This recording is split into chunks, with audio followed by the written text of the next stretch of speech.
लालबागच्या राजाची दृश्य आहेत। लालबागचा राजा आता मंडपातून मार्गस्थ होतोय। लालबागच्या राजाच्या विसर्जन मिरवणुकीसाठी खास ट्रॉली तयार करण्यात आली आहे। गुलालाची उधळण आता केली जाते। लालबागच्या राजाच्या मंडपात एक मोठा हार सुद्धा लालबागच्या राजासाठी तयार करण्यात आला आणि लालबागच्या राजाच्या मंडपातून आता लालबागचा राजा हा बाहेर पडतोय ट्रॉलीच्या माध्यमातून। लालबागच्या राजाच्या गणेशोत्सवाला ऐतिहासिक परंपरा आहे। 1934 मध्ये लालबागच्या राजाची स्थापना करण्यात आली आणि तेव्हापासून याच ठिकाणी लालबागचा राजा जो आहे तो स्थापन होतोय। गेल्या 70 ते 75 वर्षांपासून लालबागच्या राजाची मूर्ती जी आहे ती याच रूपामध्ये याच स्वरूपामध्ये पाहायला मिळते। 14 फुटांची ही मूर्ती। सुरुवातीला बाप्पाची मूर्ती ही 5 फूट इतकी होती आणि त्याच्यानंतर हळूहळू मूर्तीच्या उंचीमध्ये जे आहे ते बदल होत गेले। मात्र आता गेल्या कित्येक वर्षांपासून 14 फुटी बाप्पाची मूर्ती जी आहे ती गणेश भक्तांना पाहायला मिळते। ही दोन दृश्य आपण पाहताय। लालबागचा राजा हा आता मंडपातून निघतोय, हळूहळू पुढे मार्गस्थ होतोय, प्रमुख रस्त्यावर येईल आणि रस्त्याच्या दुतर्फा गणेश भक्तांची मोठी गर्दी। लालबागच्या राजाची भव्य मूर्ती आहे। अत्यंत जिकिरीचं काम असतं लालबागच्या राजाच्या मूर्तीला मिरवणुकीसाठी मार्गस्थ करणं। तरी सुद्धा कार्यकर्त्यांचे अथक प्रयत्नानंतर ही मूर्ती आता मार्गस्थ होते आहे। ट्रॉलीवर या मूर्तीला विराजमान केलं जात आहे। विशेष म्हणजे लालबागच्या राजासाठी ही ट्रॉली खास वेगळ्या पद्धतीनं तयार करण्यात आली आहे। सुरक्षेची देखील सगळी काळजी घ्यावी लागते आणि इतकंच नाही तर प्रचंड गर्दीतून वाट काढत लालबागच्या राजाची मिरवणूक पुढे सरकत असते आणि त्यासाठी शेकडो कार्यकर्ते हे अथक प्रयत्न करत असतात। त्यापैकीच काही कार्यकर्ते सुद्धा यात दिसत आहेत। लालबागच्या राजाला विशेष हार सुद्धा करण्यात आलाय। गणपती बाप्पा मोरया पुढच्या वर्षी लवकर या असा जयघोष बघायला मिळतोय आणि जड अंतःकरण आज कार्यकर्त्यांचं असतं, कारण आज आपल्या लाडक्या बाप्पाला निरोप द्यायचा असतो। लालबागचा राजा मंडपातून बाहेर निघण्यास सुरुवात झाली आहे। नवसाला पावणारा राजा अशी लालबागच्या राजाची ख्याती आहे आणि लालबागच्या राजाच्या दर्शनासाठी नेते मंडळी, सेलिब्रिटी, सर्वच वर्गामधले गणेश भक्त जे आहेत ते बाप्पाच्या चरणी नतमस्तक होण्यासाठी येत असतात।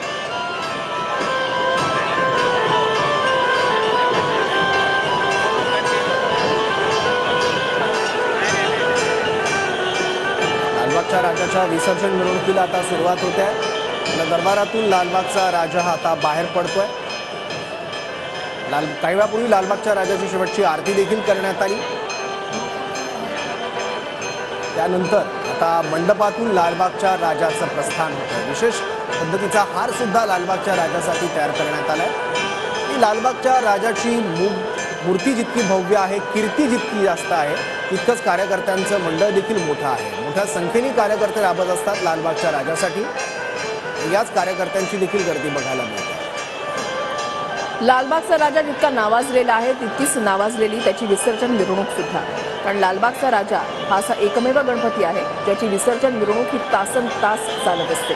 जवळपास 24 तास, 25 तास, 30 तास लालबागच्या राजाची विसर्जन मिरवणूक जी आहे ती चालत असते। आणि आता ज्यावेळेला लालबागचा राजा हा मंडपातून बाहेर येतोय, उद्या सकाळी सूर्योदयाच्या नंतर लालबागच्या राजाचं विसर्जन जे आहे ते केलं जाईल।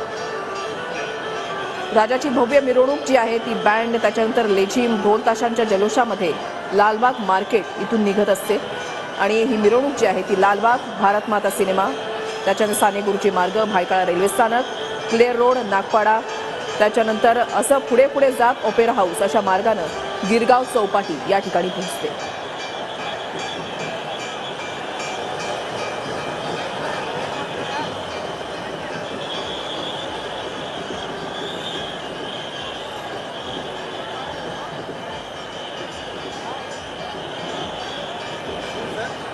दोन दृश्य आहेत लालबागच्या राजाच्या मंडपातली। ही दृश्य डाव्या बाजूला आपण बघतोय, तर उजव्या बाजूला लालबागच्या राजाच्या मंडळाचा बाहेरचा भाग, इथे कार्यकर्ते जमले आहेत, गुलाबाची उधळण केली जाते आहे, तिथली ही दृश्य।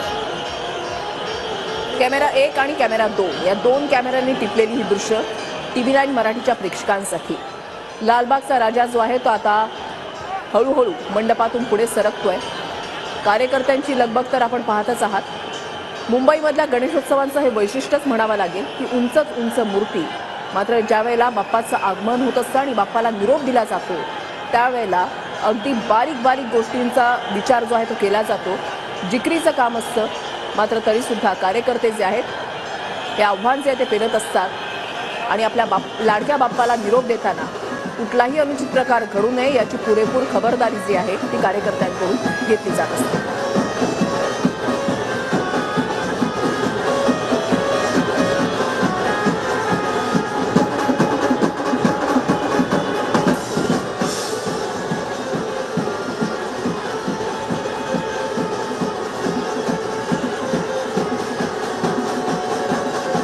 लालबागचा राजा मंडपातून आता प्रस्थान करतोय.